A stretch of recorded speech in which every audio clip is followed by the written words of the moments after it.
Welcome back to my channel, Blessed and Highly Flavored. Today I'll be making a side dish that eats like a meal, which is Cheesy Broccoli Rice Casserole.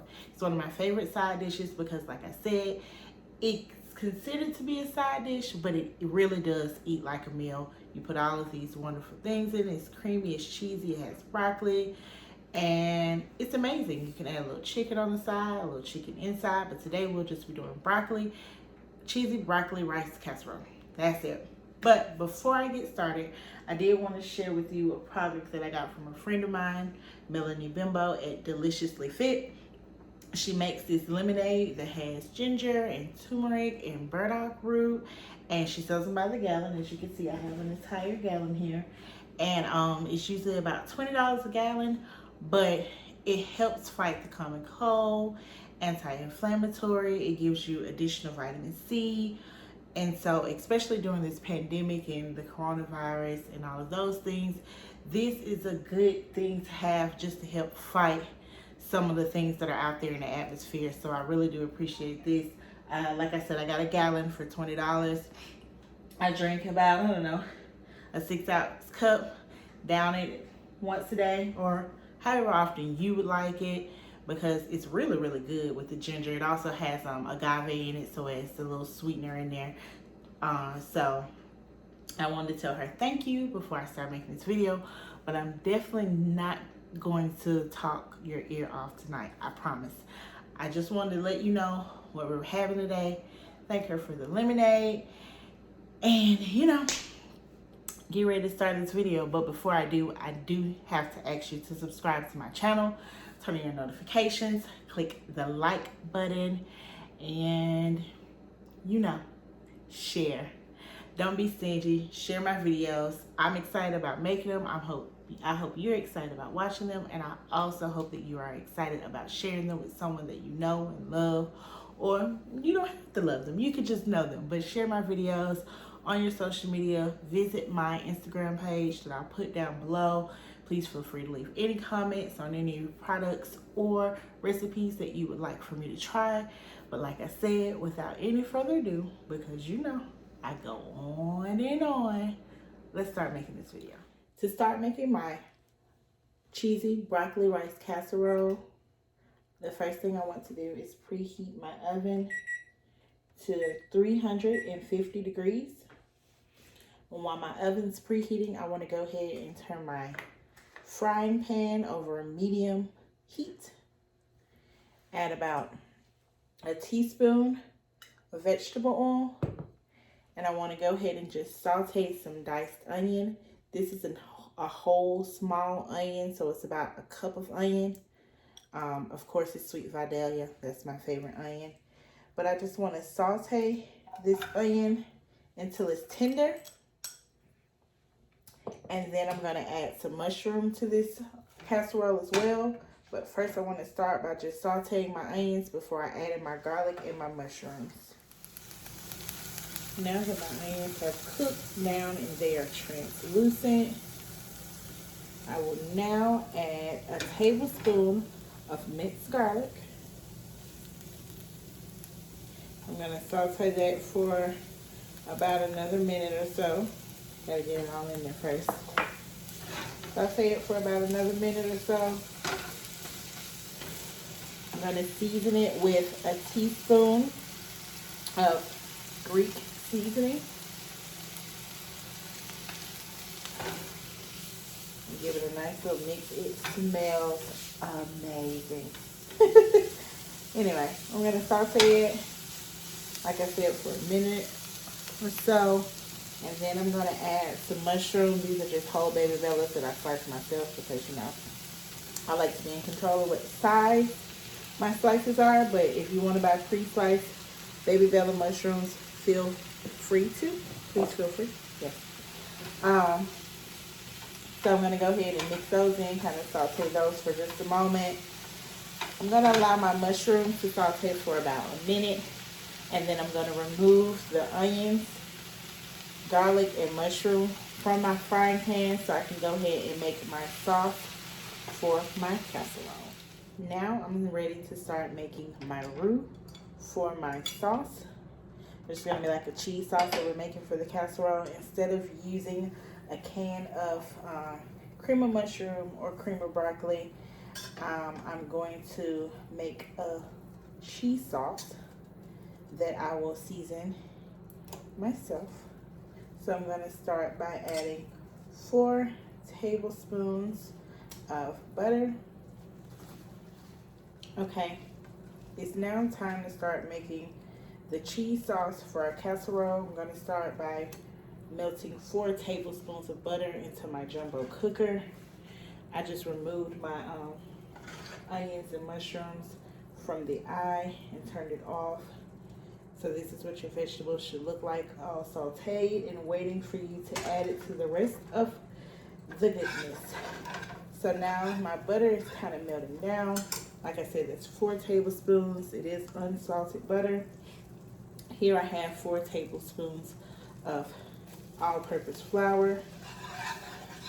And I'm just gonna mix it all in. And I want the flour to cook because it is raw.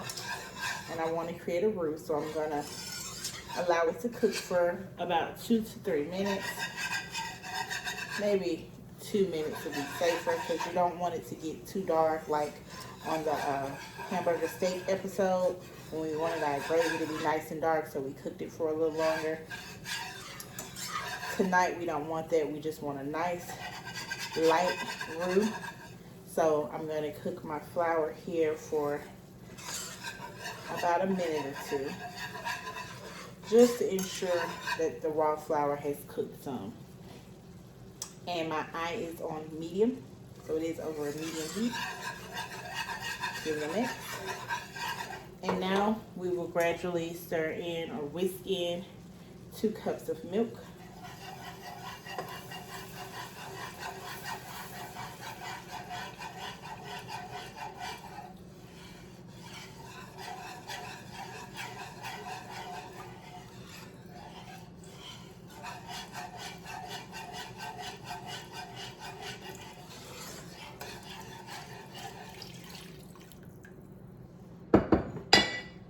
Okay. So now we just want to give this a nice whisk to ensure that there are no lumps. And I'm going to allow this to cook for about 2 minutes. And then I'll add my seasonings and my cheddar cheese. So as you can see, my roux that I added the milk to is kind of thickened up, like so. And now I want to add a half of a packet of the Lipton onion soup mix. I'm just going to pour in a half a packet of that. And then I'm going to add a half of a teaspoon of paprika. Mix that all in. I also want to add 3 ounces of cream cheese. It's ideal that the cream cheese is softened, but if it hasn't been set out at room temperature or softened, it's perfectly fine. It will melt down eventually. So I'm just going to kind of get that mixed in, like so.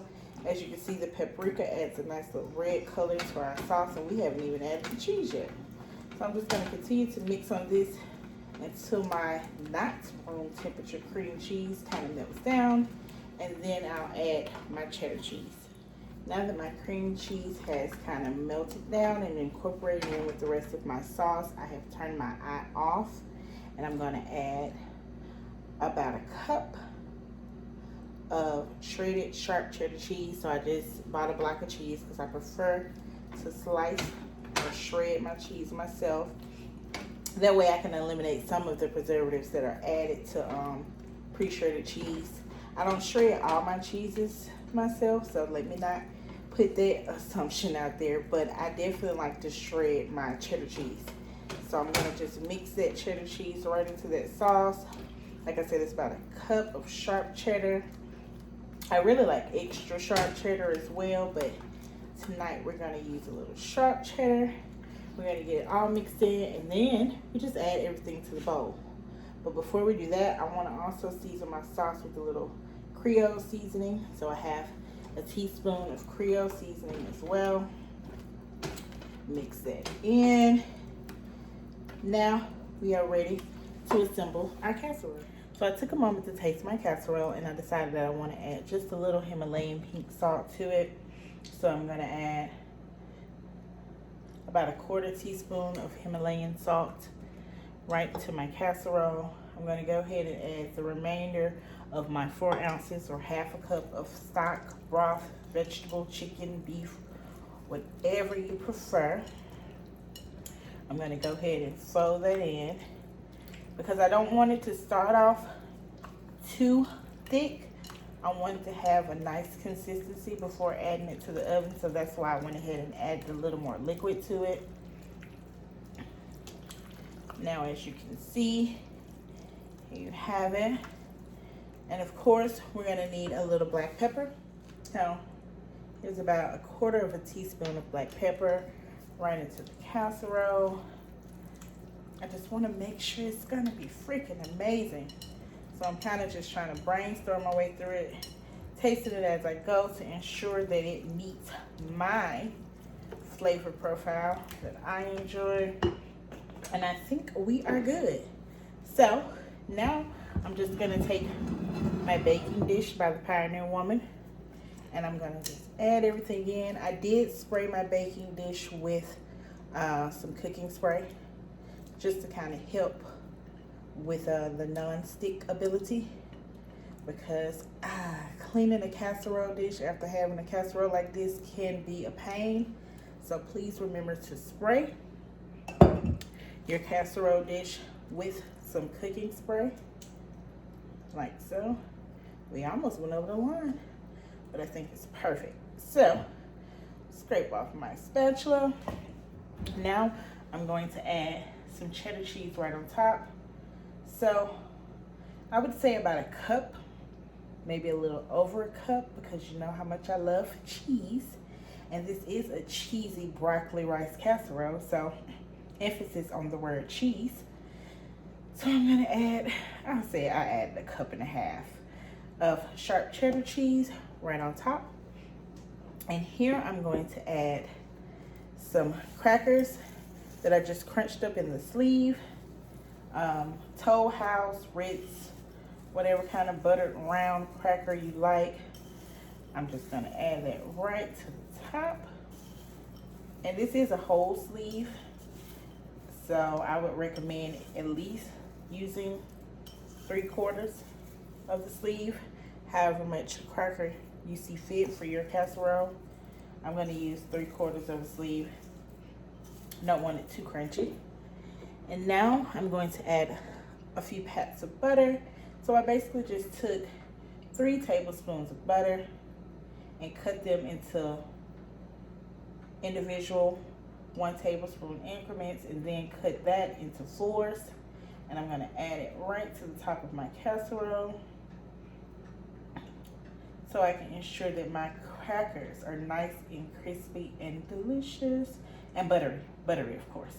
So I have to add butter to the top of my cheesy broccoli rice casserole. And now I'm going to sprinkle a little garlic salt to help season my crackers just a little more, and the top of my casserole, just lightly season. 1/4 teaspoon to a 1/2 teaspoon can go far. Just sprinkle it right over the top, a little layer. And I also want to add a little paprika. The paprika on the top of this casserole for me is just to add a little color.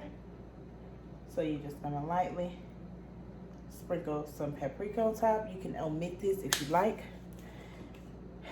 but I like to add a little paprika on the top. And now I am going to slide my casserole into a 350-degree oven for about 30 minutes until the cheese is nice and bubbly and the casserole has set up a little bit and it's no longer jiggly. And here's our finished casserole. As you can see, the edges bubbled up just nicely. Our cheese didn't get too brown at all. I just want to go ahead and dress the top of my casserole with a little parsley. You can use fresh parsley if you have some on hand. If not, You can use parsley flakes. The reason I like adding parsley, of course, is just to add a little pop of color. It doesn't really change the flavor profile, but I think it makes it really pretty. And you know, we eat with our eyes first. So I definitely want to add a little parsley on top for a little pop of green.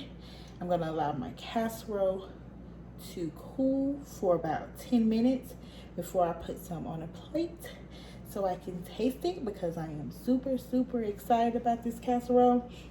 It smells and looks delicious. And here is our broccoli, our cheesy broccoli and rice casserole. Oh, it smells amazing, and I'm sure it tastes amazing. Like I said, this side dish is one that eats like a meal, which means you can eat it as the main dish. This can be your entree. It doesn't necessarily have to be a side dish. But either way, tonight we made it, and I'm going to enjoy it. And I encourage you to make this recipe at home so you can enjoy it as well. I played around with the recipe a little tonight, kind of freestyle a little bit while preparing the cheesy broccoli rice casserole, but I know it's going to be amazing, so you should definitely give that a try. Thank you so much for joining me today. I am working on making my videos a little shorter, so I'm trying very hard not to be as talkative as usual, but you know, I like to talk. I like to sit down and have a conversation with you all. So please feel free to put any comments that you have below, any questions. Please feel free to visit my Instagram page with any questions or comments that you would like to add. But I just really enjoy preparing food, and I really enjoy sharing these recipes and quick tips with you all, because I have a lot of friends and family who love my cooking, and they always ask me, how did you do that?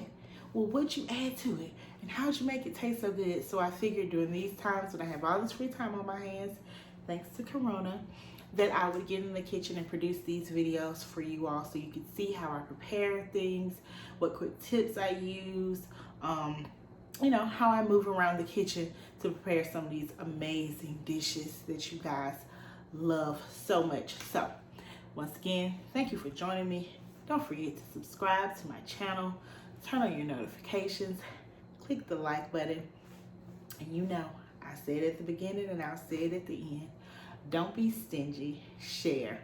Please share my videos with whomever you think would enjoy watching me do what I love. Also, another special thanks to Melanie over at Deliciously Fit for my ginger turmeric lemonade, my detox lemonade. It is amazing, and it makes my body feel amazing when I drink it. So thank you again, and you all have a wonderful night.